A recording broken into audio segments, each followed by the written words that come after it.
আজ মহাসপ্তমীর দিন সকাল থেকেই শুরু হয়ে গেছে ঘাটে ঘাটে নবপত্রিকা স্নান। নবপত্রিকা স্নানের মধ্যে দিয়েই আজ মহাসপ্তমী বিহিত পূজা শুরু। দেবীর বোধন হয়েছে ষষ্ঠীতে এবং বিগত বেশ কিছুদিন ধরেই আমরা যে ছবি বিভিন্ন জায়গায় দেখতে পাচ্ছি যেভাবে পুজোর ভিড় উপচে পড়ছে। আজ সকাল থেকেও গঙ্গার ঘাটে ঘাটে চলছে নবপত্রিকা স্নান। বহরমপুরের ছবি দেখাচ্ছি আপনাদেরকে। বহরমপুরের সেখানেও নবপত্রিকা স্নান দিয়েই শুরু হচ্ছে মহাসপ্তমীর এই পুজো। কল্যাণ চন্দ্র এই মুহূর্তে সরাসরি আমাদের সঙ্গে রয়েছেন প্রতিনিধি বহরমপুরের কলেজ ঘাট থেকে।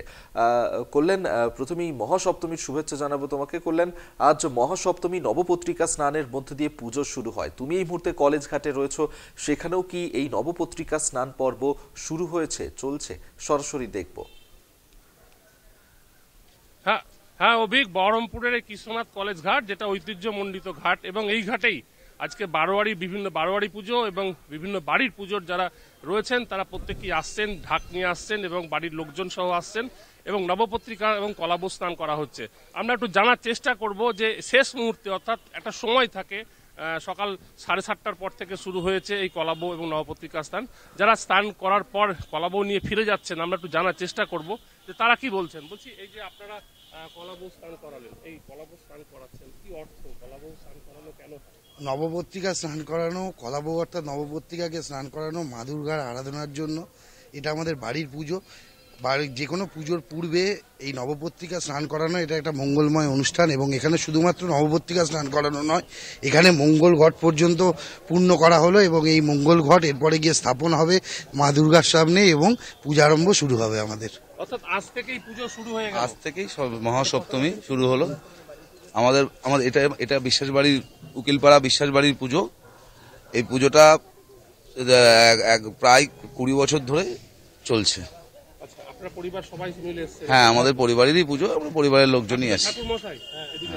বলছি, এই যে নবপত্রিকা, সবাই তো বলে যে কলাবউ নাকি গণেশের স্ত্রী, সেটা কি ঠিক না দুর্গার রূপ? এটা দুর্গা রূপেই পুজো করা হয়। আচ্ছা, তো এটা দুর্গা রূপে পুজো করে, এটাই ওনার সূচনা। এটার পুজো আগে হবে, তারপর দুর্গা দেবীর পুজো হয়। সন্ধিক্ষণ সময় কতক্ষণ ছিল কলাবউ স্নানের? ওটা আপনার 12টা অবধি, আজকে সপ্তমী আছে 12:30 অবধি।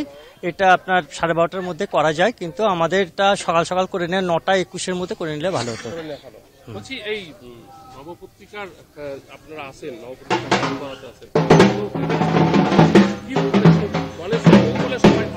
না, প্রকৃত অর্থে নবপত্রিকা কখনোই গণেশের বউ নয়। নবপত্রিকা হচ্ছে মা দুর্গার আর একটা স্বরূপ। এই স্বরূপকেই আমরা পুজো করি। এটা অনেকেরই ভ্রান্ত ধারণা আছে যে নবপত্রিকা গণেশের স্ত্রী, কিন্তু নবপত্রিকা কখনোই গণেশের স্ত্রী নয়। তুমি বুঝতেই পারছো যে যারা নবপত্রিকা স্নান করাতে এসছেন তাদের কথা থেকেই বুঝতে পারছো যে বিভিন্ন মানুষের বিভিন্ন রকম মত থাকে, কিন্তু পরিষ্কারভাবেই জানানো হচ্ছে যে দুর্গার রূপ হচ্ছে এই নবপত্রিকা। এবং তুমি জানো যে অসুরকে বধ করার সময় 9টি গাছ তাকে সাহায্য করেছিল, যার ফলে এই নবপত্রিকা স্থান। এবং বহরমপুরের ঘাট, কলেজ ঘাট আস্তে আস্তে ফাঁকা হচ্ছে, কারণ হচ্ছে সময় অতিক্রান্ত হয়ে যাচ্ছে। সে কারণেই সকাল থেকেই ভিড় ছিল এবং আজ থেকেই দুর্গা পুজো শুরু হলো। বহরমপুরে প্রায় 550 পুজো হচ্ছে। সেই পুজোর সমস্ত মানুষজন আছেন, পুজো কর্তারা রয়েছেন একেবারে, এবং সেই ছবি এই মুহূর্তে সরাসরি দেখা যাচ্ছে বিভিন্ন ঘাটে ঘাটে। কলেজ ঘাট থেকেও সেই ছবি আমাদের সঙ্গে তুলে ধরছিলেন কল্যাণ চন্দ্র প্রতিনিধি। আপাতত ধন্যবাদ তোমায়।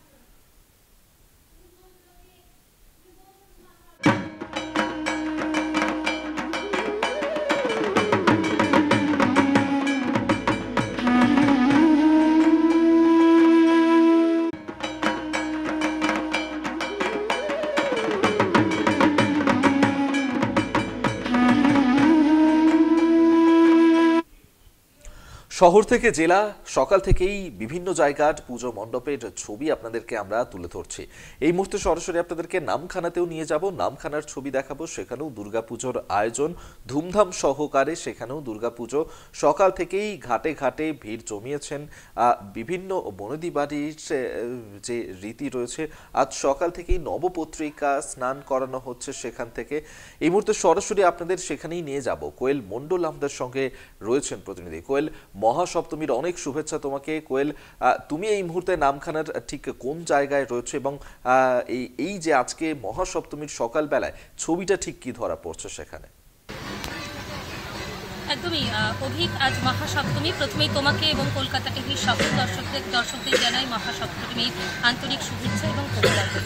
আমি রয়েছি একেবারে দক্ষিণ 24 পরগনার যে সুন্দরবনের প্রান্তিক এলাকা নামখানার রান্নাভাঙা একাদশের যে পুজো মণ্ডপ, সেই মণ্ডপের সামনে একেবারে জেলার বিভিন্ন প্রান্তে সকাল থেকে ছবিটা এক। নবপত্রিকা স্নানের মধ্য দিয়ে দুর্গাপুজোর যে মণ্ডপে প্রতিমার মূল যে পুজোর পর্ব, সেই পর্ব শুরু হয়েছে। রান্নাভাঙা একাদশ, সেখানেও ছবিটা একই। একেবারে দেখাবো এখানে কিন্তু এই মুহূর্তে মণ্ডপে যে মা দুর্গা অর্থাৎ দশভুজা দেবীর যে পূজা আরাধনা হবে তার একেবারে প্রস্তুতি চলছে। পুজো প্রায় শুরু হয়ে গিয়েছে এবং একেবারে নতুনভাবে সাজিয়ে তোলা হচ্ছে। সেখানে ফুল থেকে, চন্দন থেকে শুরু করে, মঙ্গল দ্বীপ থেকে শুরু করে যা সামগ্রী জিনিস পুজোর, সেই সমস্ত জিনিস একেবারে কিন্তু সাজিয়ে তোলা হয়েছে, প্রস্তুত রাখা হয়েছে মন্ত্রোচ্চারণের মাধ্যমে। একেবারে এই মণ্ডপে যে দেবী দুর্গার আরাধনা, সেই আরাধনায় ব্রতী হয়ে উঠবে পুজো কমিটি থেকে শুরু করে আপামর গ্রামের বাসিন্দারা। সেই সঙ্গে জানিয়ে রাখবো এই যে রান্নাভাঙা একাদশের পুজো, সেটি কিন্তু এবারে ৮ম বর্ষে পদার্পণ করেছে এবং তাদের এবারের ভাবনা শিক্ষাই শক্তি। একেবারে মণ্ডপটি এবং সেই মণ্ডপটিকে একেবারে বই থেকে শুরু করে শিক্ষার বিভিন্ন নীতিকথা তুলে ধরা হয়েছে এবং সেই সঙ্গে ছোট করে একেবারে যে উদ্যোক্তারা রয়েছেন তারা কি বলছেন, তাদের এই ভাবনা কেন, একটু ছোট করেই শুনে দেব। আপনাদের এবারের ভাবনা কেন, হঠাৎ এই ভাবনা বলতে সবার প্রথমে মহাসপ্তমীর শুভেচ্ছা সবাইকে জানাই।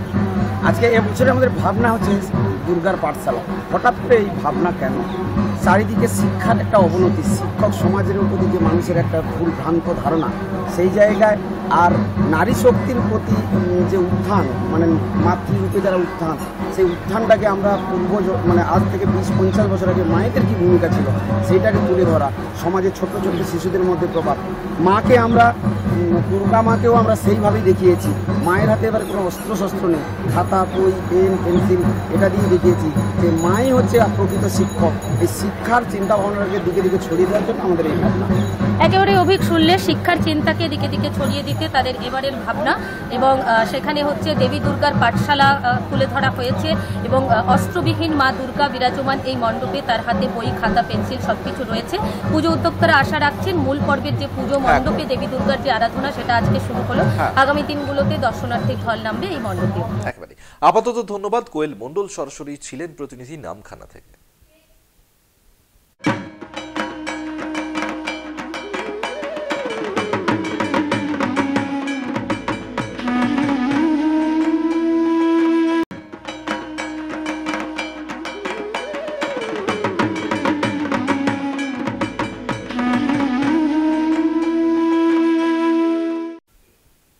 আজ মহাসপ্তমী। মহাসপ্তমীতে নবপত্রিকা স্নানের মধ্যে দিয়েই শুরু হয়ে যায় মহাপুজোর আয়োজন। সকাল থেকেই বিভিন্ন ঘাটের ছবি আপনাদেরকে দেখাচ্ছি, যেখানে নবপত্রিকা স্নান চলছে। পাশাপাশি শহর থেকে জেলা একাধিক জায়গার পুজোর মণ্ডপের ছবিও আপনাদের সামনে তুলে ধরছি, যেভাবে আজ সকাল থেকেই পুজোর পদ্ধতি শুরু হয়েছে। শহর বর্ধমানের ছবি এই মুহূর্তে দেখাচ্ছি আপনাদেরকে। শহর বর্ধমানেও সেখানেও এইভাবেই নবপত্রিকা স্নানের মধ্যে দিয়েই মহাসপ্তমীর পুজো শুরু হয়েছে। সেই ছবি এই মুহূর্তে দেখাচ্ছি আপনাদেরকে। মহাসপ্তমীর পুজো বর্ধমান শহরেও সেখানেও সেজে উঠেছে বিভিন্ন পুজো মণ্ডপ এবং যে সমস্ত পরিবার রয়েছে যাদের বাড়িতে পুজো হয় সেখানেও নবপত্রিকা স্নানের মধ্যে দিয়েই পুজো শুরু হয়েছে। আমরা এই নিয়ে আরো বিস্তারিত কথা বলবো। কুণাল চট্টোপাধ্যায় আমাদের সঙ্গে টেলিফোনে রয়েছেন প্রতিনিধি। কুণাল, মহাসপ্তমীর সকালবেলায় শহর বর্ধমানে সেখানে কি ছবি ধরা পড়ছে?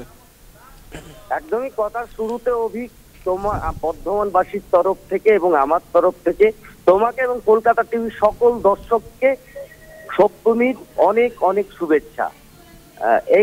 এই যে মুহূর্তের যে ছবি, সেটা হচ্ছে যে নবপত্রিকা স্নান করিয়ে এবার মণ্ডপে তুলে মেন যে পুজো, সেই মেন পুজো শুরু করার যে প্রস্তুতি পর্ব, সেটা কিন্তু চলছে।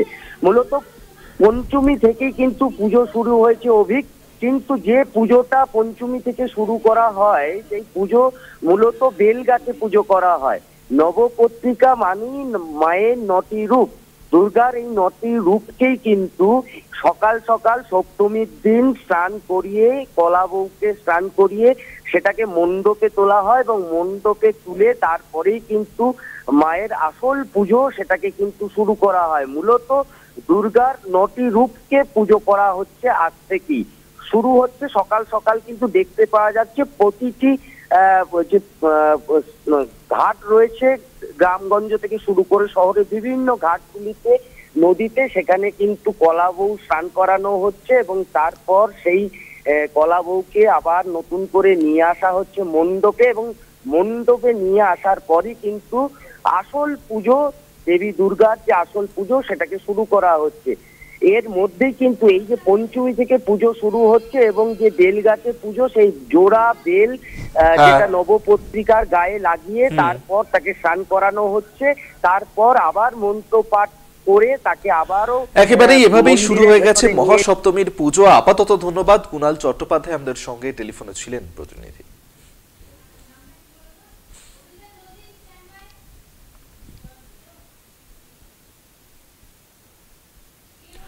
এখন এই পর্যন্তই। দেখতে থাকুন কলকাতা টিভি, রাত দিন 7 দিন।